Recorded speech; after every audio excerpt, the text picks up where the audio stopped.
बदलो तो नज़ारे बदल ही जाते हैं। नज़र को बदलो तो नज़ारे बदल जाते हैं। सोच को बदलो तो सितारे बदल जाते हैं। सोच को बदलो तो सितारे बदल जाते हैं। कश्तियाँ बदलने की ज़रूरत नहीं होती मेरे दोस्त। कश्तियाँ बदलने की ज़रूरत नहीं होती मेरे दोस्त। दिशाओं को बदलो तो किनारे खुद ब खुद बदल जाते हैं। दिशाओं को बदलो तो किनारे खुद ब खुद बदल जाते हैं। तो इसी मोटिवेशनल स्पीच के साथ हम शुरू करते हैं अपना वीडियो।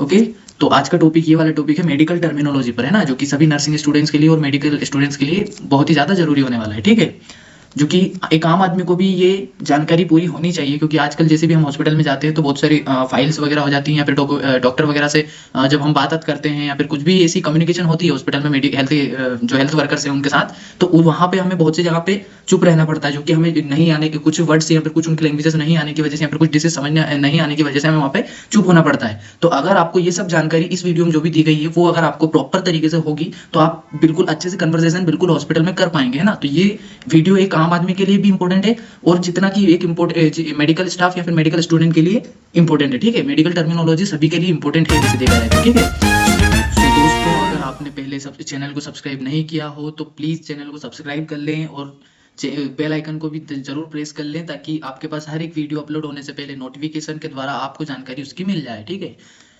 तो चलिए स्टार्ट करते हैं अपने टॉपिक को। ठीक है, सो फर्स्ट है मेडिकल टर्मिनोलॉजी। सबसे पहले हम इसकी मेडिकल की टर्मिनोलॉजी की जो डेफिनेशन है या फिर इंट्रो बोल सकते हैं, कुछ भी बोल सकते हैं, वो जानकारी हम देख लेते हैं कि बेसिक मेन टर्मिनोलॉजी बेसिकली होती क्या है। ठीक है, पूरी उसकी मतलब टर्मिनोलॉजी एक्चुअल में होती क्या है, वो उसका इंट्रोडक्शन हम इसमें देख लेते हैं। ठीक है, सो the study of term that are used in the art and science of medicine। ठीक है, मेडिकल टर्मिनोलॉजी जो है एक टर्म्स है स्टडी करने का मेडिकल साइंस या फिर साइंस ऑफ मेडिसिन जो होती है या फिर दवाई गोली है या फिर मेडिकल में जो मेडिकल स्टाफ वगैरह के बीच में जो कन्वर्सेशन होती है, टोटल मेडिकल साइंस से मेडिकल साइंस या फिर कोई जो मेडिकल साइंस वाला आर्ट है जो भी है उसकी स्टडी करने के लिए जो टर्म्स यूज किए जाते हैं वही मेडिकल टर्मिनोलॉजी होती है। ठीक है, सेकेंड है it is the universal language of medicine. ये मेडिसिन की यूनिवर्सल लैंग्वेज है ना, यानी कि पूरे वर्ल्ड में ये टर्मिनोलॉजी यूज होती है मेडिसिन के लिए। ठीक है, थर्ड है it is a functional language which means that health care workers use this language too. ये लैंग्वेज हेल्थ केयर वर्कर्स भी यूज हमेशा करते हैं, जो कि एक फंक्शनल लैंग्वेज है। ठीक है, ये एक फंक्शन कहाँ पे करती है, हेल्थ वर्कर्स के बीच में ये लैंग्वेज काम करती है। ठीक है, जो कि हॉस्पिटल में मोस्टली देखा जाता है। ठीक है, हॉस्पिटल हुआ, क्लिनिक हुआ, या जो पैथोलॉजी होती है पैथोलॉजी हुई, या फिर कोई जैसे कि मेडिकल पर हम गए, मेडिकल जो फार्माकोलॉजिस्ट होते हैं उनके पास हुआ, सभी जगह पर ये मेडिकल टर्मिनोलॉजीज यूज होती है। ठीक है, communicate among all health careers. ठीक है, ये कम्युनिकेट इसी की मेडिकल टर्मिनोलॉजी के द्वारा ही कम्युनिकेट किया जाता है हेल्थ करियर्स में। पूरे जो हेल्थ करियर होता है उसमें मेडिकल टर्मिनोलॉजी के द्वारा ही कम्युनिकेशन किया जाता है। ठीक है, अब सो इन दिस वीडियो आपको टोटल मेडिकल टर्मिनोलॉजीज 30 से भी ज्यादा टर्मिनोलॉजीज एक्सप्लेन की हुई है with anatomy of terminology and introduction of terminology, बहुत ही अच्छे से एक्सप्लेन की हुई है। सो प्लीज मेक श्योर आप पूरा वीडियो देखेंगे and I hope without any skip you will watch. So next हम देख लेते हैं इंपोर्टेंस ऑफ मेडिकल टर्मिनोलॉजी। ठीक है, मेडिकल टर्मिनोलॉजी जो है उसकी इंपोर्टेंस क्या है ना, कहाँ पर इसकी इंपोर्टेंस देखी जा सकती है। ठीक है, so a fundamental understanding of medical terminology is essential for all health professionals from the doctors, nurses, health professionals या nurses, doctors सभी के लिए हेल्थ प्रोफेशनल्स फ्रॉम, जो कि हेल्थ प्रोफेशनल्स से जितने भी ये हेल्थ वर्कर्स आते हैं, मेडिकल स्टाफ्स वगैरह आते हैं, डॉक्टर्स हुआ या नर्स हुए या फिर हेल्थ प्रोफेशनल्स वाले जितने भी वर्कर्स हैं, उन सब में ये मेडिकल टर्मिनोलॉजी यूज की जाती है शुरुआती से ही, या फिर उनकी जो भाषा होती है उसको समझने के लिए जो लैंग्वेज यूज की जाती है वही एक फंडामेंटल अंडरस्टैंडिंग, यानी कि ये एक फंडामेंटल लैंग्वेज है जो कि उसमें यूज की जाती है, उनकी एक जो प्रोसेस है जो भी उस चीज को समझने के लिए, तो टोटली ठीक है वो चीज इसमें यूज की जाती है। प्रोफेशनल्स वो प्रोवाइड प्राइमरी केयर्स, जो लोग प्राइमरी केयर्स प्रोवाइड करते हैं, थेरेपी प्रोवाइड करते हैं, उनके बीच ये टर्मिनोलॉजी यूज की जाती है, ठीक है। वो वर्क विथ मेडिकल रिकॉर्ड्स, जो मेडिकल रिकॉर्ड्स के बीच काम करते हैं, जैसे मेडिकल रिकॉर्ड्स वगैरह हॉस्पिटल में बहुत सारे होते रहते हैं, उसमें काम करते हैं। Medical bills and other patient care related documents in the health care setting. Health care setting में जितने भी मेडिकल से रिलेटेड जितने भी डॉक्यूमेंट वगैरह होते हैं, उनके बीच जो काम करते हैं, या फिर मेडिकल बिल्स वगैरह देख लिया जाए, जो मेडिकल बिल्स होते हैं हॉस्पिटल में, जैसे कि कुछ आपकी फाइल्स हुए, किसी पेशेंट की फाइल हुई, या फिर किसी का डायग्नोसिस हुआ, या फिर किसी की रिपोर्ट्स वगैरह आती हैं, उन सब में मेडिकल टर्मिनोलॉजी बेसिकली होती है। तो उस चीज को समझने के लिए इंपॉर्टेंट होती है मेडिकल टर्मिनोलॉजी, ठीक है। सो नेक्स्ट देख लेते हैं अनाटमी ऑफ मेडिकल टर्मिनोलॉजी। ये सबसे ज्यादा इंपॉर्टेंट है कि एक मेडिकल टर्मिनोलॉजी को समझने के लिए, एक लैंग्वेज के नाम को समझने के लिए, एक डिसीज के नाम को समझने के लिए, या फिर किसी फाइल में पेशेंट की जो डिसीज कोज की जाती है, या फिर जो नोट की जाती है, उसमें नोट डाउन की जाती है, उसको समझने के लिए अनाटमी ऑफ मेडिकल टर्मिनोलॉजी सबसे मेन है ना। ये अनाटमी ऑफ मेडिकल टर्मिनोलॉजी में हम वो चीज समझेंगे कि मेडिकल टर्मिनोलॉजी यानी कि कोई सी डिसीज का मान लो ये नाम लिखा हो, जैसे कि हाइपोथायरॉइडिज्म, ठीक है। ये एक डिसीज होती है, कंडीशन होती है। तो ये कंडीशन मतलब कोई सी भी डिसीज का नाम हुआ है, जितने भी टर्मिनोलॉजी होती है उसमें कितने पार्ट में डिवाइड किया जाता है, ठीक है। उसका एक इंट्रोडक्शन हम देख सकते हैं, या फिर उसका एक ब्रेकडाउन हम देख सकते हैं, या फिर उसको एक हम बोल सकते हैं कि इसका ब्रेकडाउन की करके हमने यहाँ पे डिवाइड करके देखा है कि ये किस किस चीज से मिल करके बनी हुई है, ठीक है। एनाटॉमी यानी कि उसका फंक्शन उसका स्ट्रक्चर क्या है, ठीक है। एक टर्मिनोलॉजी का स्ट्रक्चर क्या है बेसिकली, ठीक है। तो इसका स्ट्रक्चर हम देखते हैं। फर्स्टली मैंने एक डिसीज ली हुई है, कंडीशन ली हुई है, जो कि हाइपोथायरॉइडिज्म, ठीक है। इसमें कंफ्यूजन होने वाली कोई भी बात नहीं है। ये एक डिसीज या फिर कोई सी कंडीशन या फिर कोई सी भी नाम हो, सभी की बेसिकली अगर देखा जाए तो सभी की टर्मिनोलॉजी होती है, ठीक है। इवन जो टर्मिनोलॉजी लिखा हुआ है, जो टर्मिनोलॉजी वर्ड है जो लिखा हुआ है, इसकी भी एक टर्मिनोलॉजी अंडरस्टैंडिंग समझने के लिए इसमें भी एक सफिक्स लगा हुआ है, ठीक है। ओलॉजी यानी कि स्टडी, ठीक है। और एनाटॉमी, इवन एनाटॉमी यानी कि जितने भी सब कुछ है सभी का एक डिवाइडेड है। उसको उस वर्ड को समझने के लिए उसकी एक एनाटॉमी या फिर स्ट्रक्चर जरूर होता है, ठीक है, हर एक चीज को, ठीक है। सो नाउ हम देख लेते हैं हाइपोथायरॉइडिज्म में जो कंडीशन मैंने ली हुई है उसका स्ट्रक्चर देख लेते हैं, ठीक है। या फिर किसी भी टर्मिनोलॉजी के जो स्ट्रक्चर दिए जाते हैं, या फिर किस स्ट्रक्चर पर वो एक टर्मिनोलॉजी बनाई जाती है, वो चीज हम इसमें देख लेते हैं। सबसे पहले हम देख लेते हैं हाइपोथायरॉइडिज्म जो कंडीशन है वो एक कंडीशन है क्या बेसिकली, ठीक है। उसकी डेफिनेशन हम देख लेते हैं, ठीक है। ओके तो सबसे पहले हम देख लेते हैं, वीडियो बहुत ज्यादा लंबा होने वाला है, इस वजह से मैं जल्दी बता रहा हूँ, या फिर शॉर्ट में अगर बताऊँ तो प्लीज प्रॉब्लम आप उसको समझ सकते हैं, बिल्कुल है ना, और भी तरह से समझने की ट्राई करें, ठीक है। सो हाइपोथायरॉइडिज्म जो है वो एक डिसीज है। तो डिसीज या कंडीशन या फिर प्रॉब्लम जो भी हम इसको बोल सकते हैं, ठीक है। तो उसका जो टर्मिनोलॉजी एनाटॉमी है वो चीज हम इसमें देखेंगे। तो जो बेसिकली टर्मिनोलॉजी है उसमें कोई सी भी डिसीज देख लेते हैं, वो किस किस चीज से मिलकर के बनी हुई है, उसका स्ट्रक्चर किस चीज से मिलकर के बना हुआ है, वो चीज हम देख लेते हैं। सबसे पहले देख लेते हैं इसमें, सबसे पहले हर एक टर्मिनोलॉजी में सबसे पहले उसका एक सफिक्स देखा जाएगा, ठीक है। Sorry I am really so sorry, my fault. सबसे पहले प्रीफिक्स देखा जाएगा, ठीक है। सबसे पहले प्रीफिक्स देखेंगे, देन उसमें मिला देन जो है रूट नेम होगा, ये रूट नेम होता है उसका, देन लास्ट में होता है उसका प्रीफिक्स, ठीक है। चार चीजों से मिलकर के कोई भी टर्मिनोलॉजी बनी हुई है, ठीक है, ठीक है। कंफ्यूज होने की जरूरत नहीं है, सिर्फ मतलब चार चीजों से मिलकर के हर एक टर्मिनोलॉजी बनी हुई होती है। हम आगे इसके और भी कंडीशंस देखेंगे, और भी बहुत सारी टर्मिनोलॉजी देखेंगे, आप देख सकते हैं ये, ठीक है। 30 टर्मिनोलॉजी हम टोटल देखेंगे। तो सबसे पहले आप इसके स्ट्रक्चर समझ ले, ठीक है, इसलिए बहुत ज्यादा इंपॉर्टेंट होने वाला है। और हाँ, एंड में मैं बता दूं आपको, एक टेस्ट स्ट्रक्चर मैंने रखा हुआ है ये वाला, ठीक है, टेस्ट फॉर यू गाइज, ठीक है।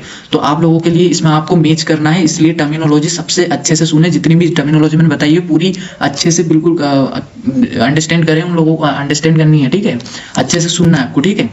तो इसका स्ट्रक्चर हम देख लेते हैं। हाइपो, सबसे पहले इसमें प्रीफिक्स होगा, सेकंड होगा रूट नेम, थर्ड होगा सफिक्स होगा, ठीक है।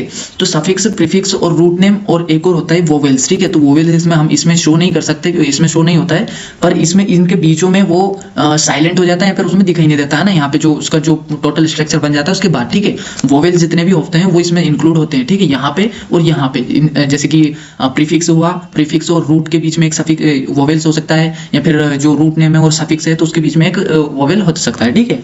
तो बेसिकली क्या है कि कोई सी भी टर्मिनोलॉजी उसमें तीन चीज बेसिक देखी जाती है, ठीक है। पहला है प्रीफिक्स, दूसरा है रूट नेम, उसका रूट नेम होगा, तीसरा है सफिक्स, ठीक है। तो इसमें क्या क्या है वो आप इसमें तीनों चीजें देख सकते हैं। मैंने कलर वाइज इसको डिवाइड करके बहुत अच्छे से एक्सप्लेन किया है, सो प्लीज अच्छे से आप समझ लें इस चीज को।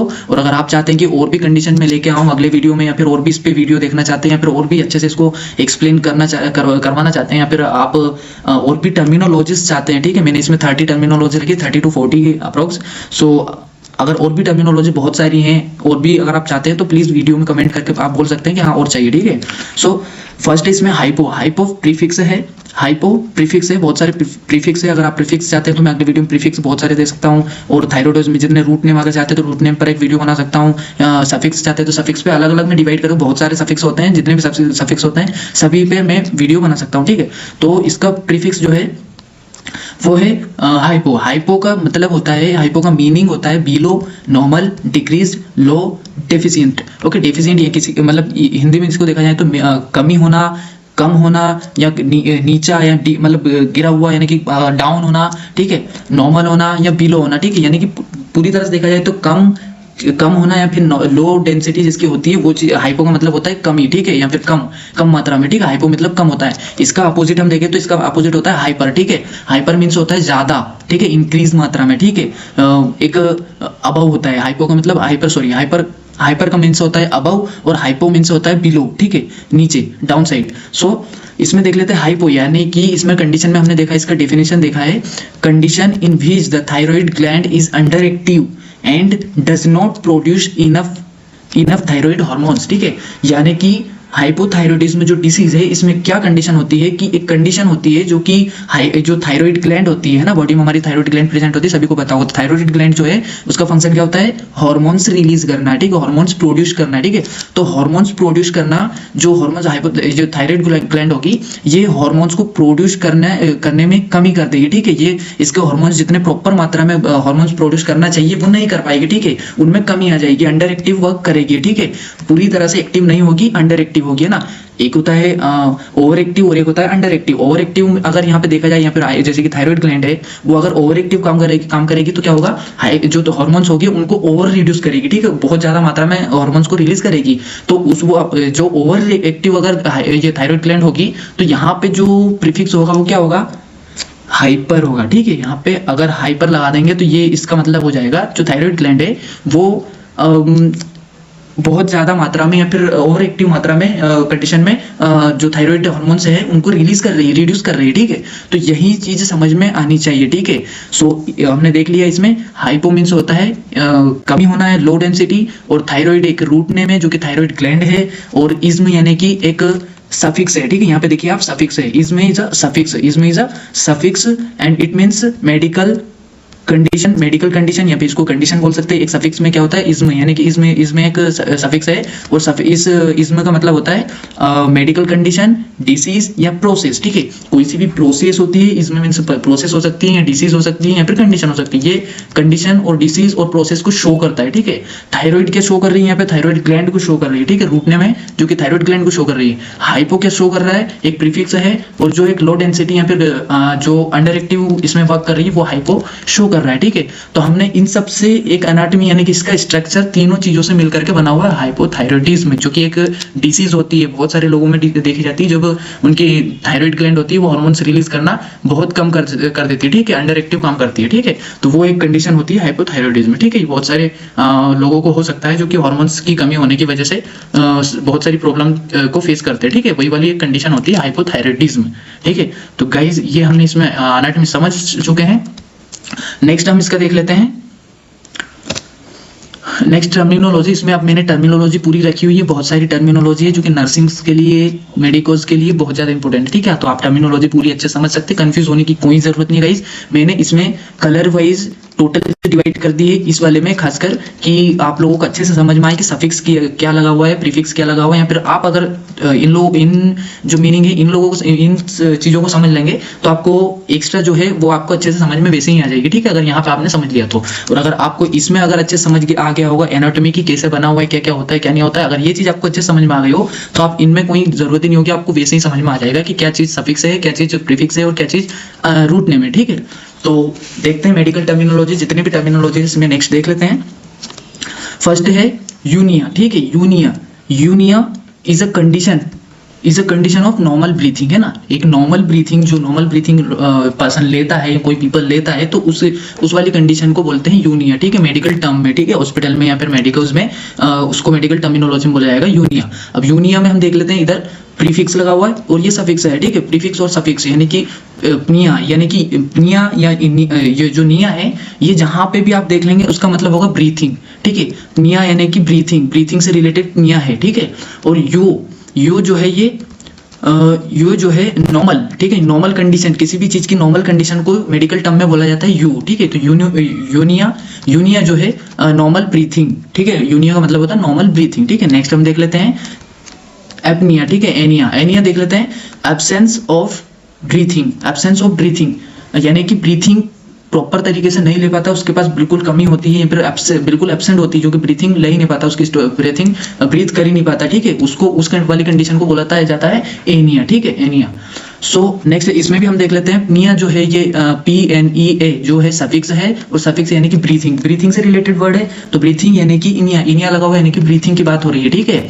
और एप देखो गाइस क्या होता है, यहाँ पे एक सब इसमें वोवेल जुड़ा हुआ है, ठीक है।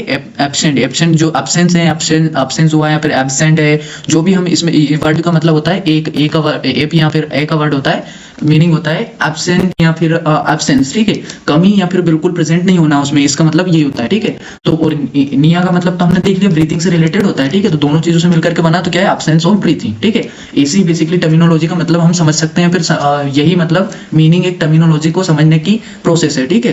सो थर्ड हम देख लेते हैं डिस्निया, इसमें भी प्रीफिक्स लगा हुआ है निया, और ये भी ब्रीथिंग से रिलेटेड है, देख सकते हैं आप, ये डिफिकल्टी इन ब्रीथिंग सांस लेने में जिसको प्रॉब्लम आती है, या फिर वह कंडीशन जिसमें सांस लेने में प्रॉब्लम आती है, उस वाली कंडीशन को मेडिकल टर्मिनोलॉजी में बोला जाता है डिस्निया, ठीक है। डिस्निया यानी कि डिफिकल्टी ऑफ ब्रीथिंग, जिसको सांस लेने में प्रॉब्लम आती है बेसिकली, ठीक है। सो नेक्स्ट हम देख लेते हैं हाइपोक्सिया क्या होता है, lake of oxygen in tissue, जो बॉडी में टिश्यू होते हैं, हिंदी में जिनको ऊतक बोला जाता है, ऊतक तक जो है ऑक्सीजन पहुंच नहीं पाती या फिर ऑक्सीजन की कमी होती है, ठीक है, टिश्यू में जो ऑक्सीजन की कमी होती है, उस वाली कंडीशन को बोला जाता है हाइपोक्सिया मेडिकल टर्मिनोलॉजी में उसको बोला जाता है, ठीक है, जहां पे टिश्यू तक ऑक्सीजन प्रेजेंट नहीं हो पाती या फिर पहुंच नहीं पाती, ठीक है, उसमें कमी होती है ऑक्सीजन की। सो नेक्स्ट फिफ्थ हम देख लेते हैं हाइपोक्सेमिया मतलब decrease of oxygen in blood, ठीक है, यानी कि ब्लड में ऑक्सीजन का लेवल कम होना, ठीक है, डिक्रीज मैंने बताया था गाइस, इसमें प्रीफिक्स लगा हुआ है हाइपो मींस होता है डिक्रीज, ठीक है, डिक्रीज, हाइपो का मतलब होता है डिक्रीज, हाइपो आपको जहां पे लिख जाए वहां पे डिक्रीज होगा, लो डेंसिटी होगी, बिलो होगा, कुछ बिलो होगा, उसका मीनिंग ये 3-4 मीनिंग इसका होते हैं, ठीक है, हम समझ सकते हैं, हाइपो मींस कमी ही होता है, ठीक है। तो हाइपोक्सेमिया, एमिया मीन्स ब्लड, ठीक है, मिया जहाँ पे मिया दिख जाए आपको या फिर ईया दिख जाए, जो ये कंडीशन है एमिया दिख जाए, तो वहाँ पे ब्लड से रिलेटेड बात हो रही है गाइस, ठीक है। और जो ऑक्सीजन है, ऑक्सीजन का देखा जाए तो ऑक्सीजन की जो रूट है वो होता है ऑक्स, ठीक है, टर्मिनोलॉजी में जो रूट होता है ऑक्स होता है, तो ऑक्स और हाइपो प्लस ऑक्स को अगर हम मिलाएंगे तो यहाँ पे डबल ओ हो जाएंगे, तो डबल ओ को ना लिख करके जो टर्मिनोलॉजी में होता है वो सिंगल ओ हो जाता है, तो ठीक है। तो हाइपोक्सेमिया, इससे हम अच्छे समझ सकते हैं कि कमी होती है ऑक्सीजन की, किसमें, ब्लड में, ठीक है, ब्लड में ऑक्सीजन की कमी होना, हाइपोक्सेमिया होता है, ठीक है। मैंने बहुत अच्छे से इसको एक्सप्लेन किया है, बहुत अच्छे से मैंने इसको शो ऑफ भी किया है इसमें गाइस, तो प्लीज मेहनत बहुत लगी है, हो सके तो प्लीज वीडियो को लाइक जरूर कर दें, चैनल को सब्सक्राइब जरूर कर लें, ताकि और भी ऐसे ही इंटरेस्टिंग वीडियोस मैं आपके लिए लेकर आता रहूं, ठीक है, उससे मोटिवेशन भी मेरे को प्रॉपर मिलता रहे, ठीक है। सो 6 हम देख लेते हैं एस्फिक्सिया होता है condition caused by insufficient intake of oxygen जो है इनटेक नहीं कर पाता एक सफिशिएंट मात्रा में, उस वाली कंडीशन को बोला जाता है एस्फिक्सिया, ठीक है। बॉडी जो है वो ऑक्सीजन इनटेक नहीं कर पाती एक सफिशिएंट मात्रा में, जितनी की उसको प्रॉपर क्वांटिटी बॉडी को होनी चाहिए, जितनी उसको दिन भर में या फिर एक बार में जो ब्रीथ करता है, तो जितनी ऑक्सीजन बॉडी में अंदर जानी चाहिए उतनी ऑक्सीजन वो इनटेक नहीं कर पाता है, ठीक है, समझ रहे हो।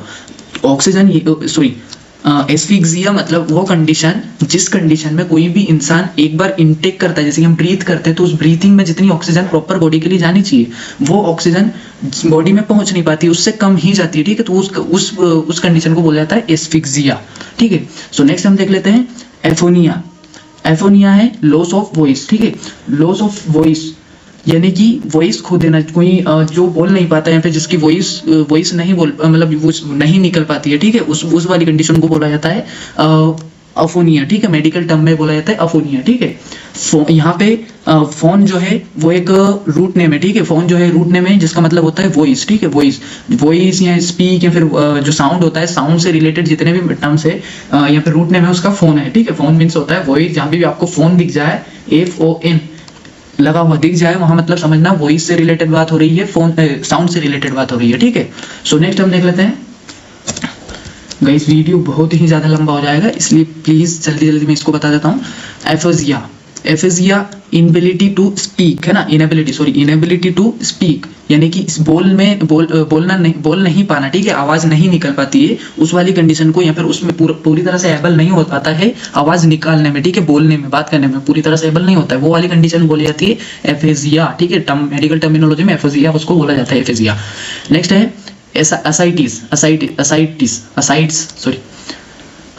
ठीक है, असाइटिस वाली कंडीशन होती है accumulation of fluid in peritoneal cavity, जो पेरिटोनियल कैविटी होती है जो इंटेस्टाइनल या फिर पेट जिसको बोला जाता है, पेट या एब्डोमिनल जो होता है, उस वाली कंडीशन में क्या होता है, फ्लूइड का एक्यूमुलेशन हो जाता है, फ्लूइड इकट्ठा हो जाता है, पानी भर जाता है पेट के अंदर, ठीक है, पेट के अंदर पानी का एक्यूमुलेशन यानी इकट्ठा हो जाता है, ठीक है, उस वाली कंडीशन को बोला जाता है असाइटिस, ठीक है, असाइटिस उस वाली कंडीशन को बोला जाता है जिस वाली कंडीशन में पेट में पानी इकट्ठा हो जाता है, ठीक है गाइस, उस वाली कंडीशन को बोलेंगे, उस वाली कंडीशन को बोला जाता है असाइटिस, ठीक है। नेक्स्ट हम देख लेते हैं हाइपोथर्मिया।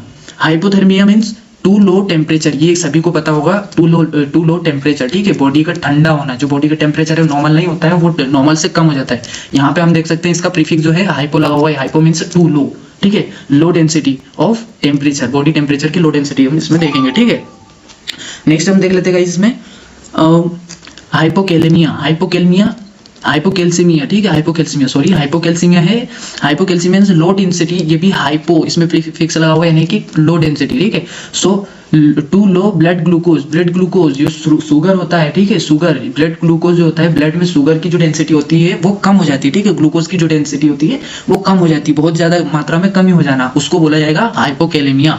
जहाँ पे भी हाइपोकैल्सेमिया, सॉरी गाइस, हाइपोकैलेमिया ही निकल रहा है, वो पोटेशियम होता है हाइपोकैलेमिया, ठीक है। सो यहाँ पे जो बता रहा है वो है हाइपोकैल्सेमिया। सो हाइपोकैल्सीमिया जो है और टू लो डेंसिटी होती है ब्लड में ग्लूकोज की, ठीक है, ग्लूकोज की ब्लड में कमी हो जाना, ठीक है, ब्लड या फिर ब्लड ग्लूकोज की कमी हो जाना, उसी को बोला जाता है हाइपोकैल्सीमिया। नेक्स्ट हम देख लेते हैं bronchitis, inflammation in the lining of bronchi, जो ब्रोंकाई होते हैं उनकी लाइनिंग में इन्फ्लामेशन होता है। बेसिकली अगर बोला जाए तो ब्रोंकाई का इन्फेक्शन जो होता है या फिर इन्फ्लामेशन उसमें ब्रोंकाई में जो फॉर्मेट हो जाता है या फिर फॉर्मेशन बन जाता है, उसको बोला जाएगा ब्रोंकाइटिस। यहाँ पे गाइस जो सफिक्स लगा हुआ है वो आईटी से, जहाँ पे भी आईटिस दिख जाए, आईटिस जो सफिक्स जहाँ पे भी शो होता है, इसका मतलब होता है इन्फ्लामेशन को टर्मिनोलॉजी का सफिक्स है आईटिस, ठीक है गाइस। अगर किसी भी आईटिस, जैसे कि यहाँ पे देख सकते हैं आप, ये आईटिस जितने भी ये टर्मिनोलॉजी मैंने इसीलिए गाइस रो वाइज इसमें रखा हुआ है, स्टेप बाय स्टेप इसीलिए रखा हुआ ताकि आपको अच्छे से समझ में आए, ठीक है, पूरे ये इन्फ्लामेशन से रिलेटेड ही सफिक्स लगे हुए हैं इसमें, ठीक है। नेक्स्ट है डर्मेटाइटिस यानी कि inflammation of skin. Guys bronchi तो हम समझ में आ गया, ब्रोंकाई के आगे आइटिस लगा हुआ है यानी कि इन्फ्लामेशन ऑफ ब्रोंकाई, ठीक है। इसमें डर्माइटिस में डर्म लगा हुआ है या फिर डर्मा लगा हुआ है, इसका मतलब होता है स्किन, डर्मा मतलब skin, itis means inflammation of skin, ठीक है। गेस्ट्राइटिस, नेक्स्ट है गेस्ट्राइटिस मींस आइटिस लगा हुआ है, it means inflammation in lining stomach, ठीक है। गेस्ट्राइटिस यानी कि गेस्ट जो लगा हुआ है इसका मतलब होता है स्टमक, ठीक है, स्टमक आइटिस मींस इन्फ्लामेशन, ठीक है, तो inflammation of stomach. Hepatitis means liver. Guys जो हेपेटाइटिस जो हेपा जो प्रीफिक्स है या फिर रूट नेम है वो है लीवर का, ठीक है, जहाँ पे भी हैप दिख जाए आपको, यहाँ पे हेपा दिख जाए उसका मतलब होता है लीवर से रिलेटेड बात हो रही है गाइस, ठीक है। ये जो टर्मिनोलॉजी इस जो जहाँ पे भी दिख जाए उसका मतलब मीनिंग आप समझ लीजिए, वहां पे उसके रिलेटेड ही बात हो रही है, ठीक है। So itis means inflammation of liver, hepatitis होता है। नेक्स्ट है कोलोनोस्कोपी, यहाँ पे गाइस चेंज हो गई है, जो सफिक्स लगा हुआ है स्कोपी लगा हुआ है, स्कोपी मींस एग्जामिनेशन, ठीक है, एग्जामिनेशन यानी कि उसके बारे में स्टडी करना है, फिर उसके बारे में एग्जामिन करना, ठीक है। तो कोलोनोस्कोपी, कोलोन जो होती है बॉडी में जो कोलोन होती है, colonoscopy it means examination of जो कोलोन है, कोलोन, ठीक है। तो कोलोन की एग्जामिनेशन करने वाली प्रोसेस को ही, कंडीशन को ही बोला जाता है कोलोनोस्कोपी एग्जामिनेशन ऑफ कोलोन, ठीक है। हेपेटोमेगाली गाइस हिपेटोमेगाली, हिपेटोमेगाली यहाँ पे सफिक्स लगा हुआ है मेगाली, मेगाली मीन्स होता है इनलार्जमेंट, ठीक है, किसी भी चीज का इनलार्जमेंट, हार्ट से रिलेटेड या फिर किसी भी बॉडी में किसी भी चीज का इनलार्जमेंट होता है उसकी टर्मिनोलॉजी होती है मेगाली, ठीक है। तो hepatomegaly, hepatomegaly means enlarged liver. So यहाँ पे हेपेटो जो है इसका मीनिंग होता है लीवर, ठीक है। हमने ऊपर देखा हेपा या फिर हेपेटो वगैरह जो भी यहाँ पे देखा हमने, ये लीवर होता है, ठीक है। तो यहाँ पे भी लीवर है, तो लीवर की जो कंडीशन या फिर जो उसकी जो डेंसिटी है वो इनलार्ज हो जाती है ना, यानी कि लीवर की जो शेप है आप देख सकते हैं, जो लीवर प्रॉपर शेप में होता है उसका बढ़ जाना है ना, उसकी वो एक बड़े लार्ज अमाउंट में हो जाना है या फिर बड़े साइज में हो जाना, उसका साइज बढ़ जाना होता है हेपेटोमेगाली, ठीक है। ऐसे ही कार्डियोमेगाली होता है जो कि हार्ट का इनलार्जमेंट हो जाता है। हार्ट जो किसी पेशेंट या फिर किसी पर्सन का अगर हार्ट की जो एक मेन साइज है, नॉर्मल साइज है, उससे अगर बड़ा हुआ है, उसको उस वाली कंडीशन को टर्मिनोलॉजी में बोला जाएगा कार्डियोमेगाली, ठीक है। कार्डियोमेगाली उसी वाली कंडीशन को बोलते हैं, ठीक है। सो नेक्स्ट हम देख लेते हैं, यहाँ पे भी मैंने दे रखी है क्योंकि ये मेगाली से रिलेटेड थे इसलिए मैंने यहाँ पे लिखा है। In the end of video, okay. So मैंने अपना 100% पूरा 100% अफोर्ड करके मैंने आपको टोटल जो टर्मिनोलॉजी थी वो आपको एक्सप्लेन की है। So now the time of your test, okay. मुझे भी अगर मैंने अपना 100% आपको दिया है तो कहीं ना कहीं मुझे भी आपका टेस्ट लेना ज़रूरी होता है, ठीक है। तो मैंने यहाँ पे आपको एक टेस्ट करने के लिए एक टेस्ट दिया हुआ है, आपको इसमें मैच करना है, ठीक है। फिर मैच करना है इन सबको कि कौन सा जो जैसे कि फर्स्ट वाला है मेनिंजाइटिस का कौन सा वाला इधर वाला सही है, ठीक है। आपको मैच करना सबको आता होगा, तो मैचिंग करना आपको, और इस तरह से आपको जो है आंसर कमेंट करना है गाइस, ठीक है। मैं देखूंगा कि कौन सा किसका सही है, ठीक है। सो वीडियो थोड़ी भी अच्छी लगी हो या इन्फॉर्मेटिव लगी हो तो प्लीज मेक श्योर आप सब्सक्राइब जरूर करके जाएंगे, और हर एक वीडियो को आप वॉच कर सकते हैं और हर एक वीडियो को आप लाइक कर दें, make sure. So thank you guys.